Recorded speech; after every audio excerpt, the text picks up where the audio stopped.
ഉത്തരേന്ത്യൻ സംസ്ഥാനങ്ങളിൽ കനത്ത മഴ തുടരുകയാണ്. പലയിടത്തും മഴക്കെടുതിയും അതിരൂക്ഷമാണ്.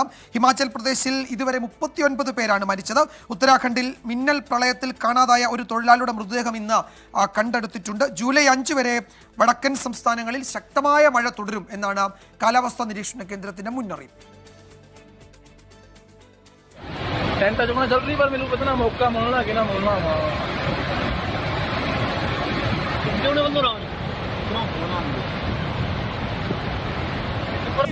അതിരൂക്ഷമാണ് ഉത്തരേന്ത്യൻ സംസ്ഥാനങ്ങളിൽ മഴക്കെടുതി. ഹിമാചൽ പ്രദേശിലും ഉത്തരാഖണ്ഡിലുമാണ് മഴ ഏറ്റവും നാശം വിതച്ചത്. ഹിമാചൽ പ്രദേശിൽ മഴക്കെടുതിയിൽ മരിച്ചവരുടെ എണ്ണം 39ആയി. 4 പേരെ ഇതുവരെ കണ്ടെത്താനായിട്ടില്ല. ഷിംലയിൽ കനത്ത മഴയിൽ 5 നില കെട്ടിടം തകർന്നു വീണു. കെട്ടിടത്തിൽ വിള്ളൽ കണ്ടെത്തിയതിനെ തുടർന്ന് ഇന്നലെ തന്നെ ആളുകളെ ഒഴിപ്പിച്ചിരുന്നു.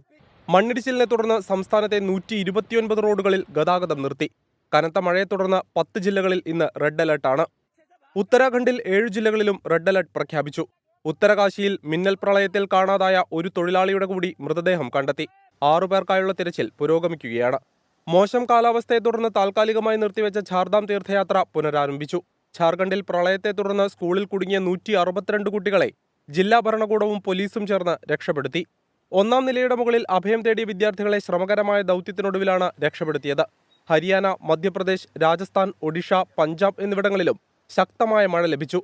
ശക്തമായ മഴയ്ക്കും കാറ്റിനും സാധ്യതയുള്ളതുകൊണ്ട് ഡൽഹിയിൽ യെല്ലോ അലർട്ട് പ്രഖ്യാപിച്ചു. അടുത്ത ഒരാഴ്ച കൂടി ഉത്തരേന്ത്യൻ സംസ്ഥാനങ്ങളിൽ ശക്തമായ മഴ ലഭിക്കുമെന്നാണ് കേന്ദ്ര കാലാവസ്ഥാ വകുപ്പിന്റെ മുന്നറിയിപ്പ്. 24 ഡൽഹി.